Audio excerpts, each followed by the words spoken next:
Hi there. So in this fifth video, what I'm going to do is I'm going to share with you the third practice for reflection, for stress reduction, and also something that is really commonly used in any mindful or reflective practice.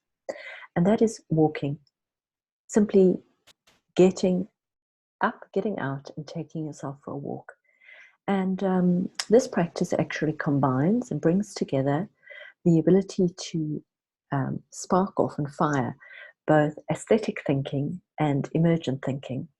When we are in nature, we have the incredible ability to bring into unison these two ways of thinking.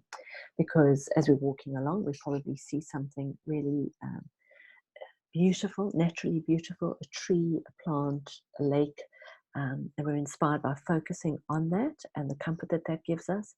But at the same time, we might also be actually able to allow emergent thought to take place because being outside, walking, the rhythm of walking actually encourages the mind to spark new thoughts and for emergent and free associated thoughts to flow.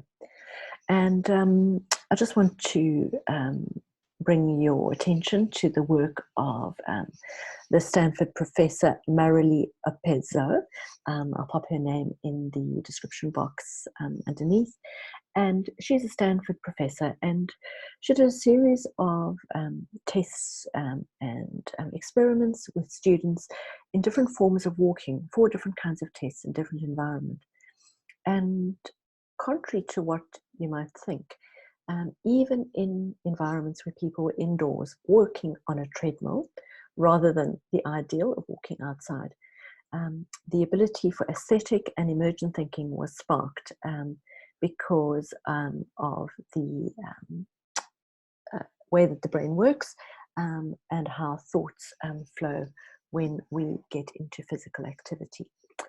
And there are 2 things that Oppezzo identified in her work for Stanford University that resulted from being physically active and walking in particular. And that was the generation of new ideas. So actually being able to come up with fresh thoughts or things we hadn't thought of before. Pressures, emotions, stress was not crowding in. And after walking and taking part in the experiment, people were able to actually come up with new ideas and problem solve in a far more creative way. And the second thing was that they were able to actually come up with solutions that they hadn't thought of before. So the first aspect was ideas, just creative thought, and the second aspect was solutions. That while walking, the process of walking, and particularly walking for, say, 5 or 10 minutes, allowed thoughts to percolate, to separate out. Person walking could think things through, they could put things together, they could make association, they could actually follow a line of thinking and come up with a solution, sometimes to quite complex emotional and human problems. So the third practice is taking your mind for a walk, letting your legs take your mind, your emotions, your heart, and your soul go for a walk.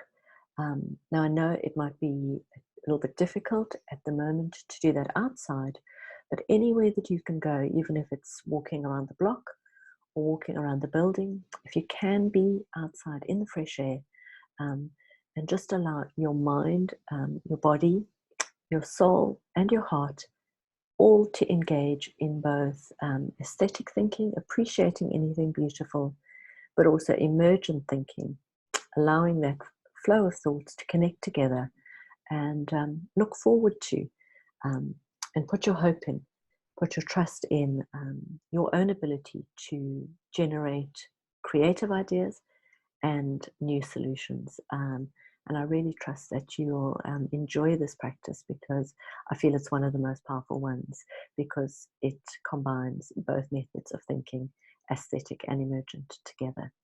And I hope you really enjoy this.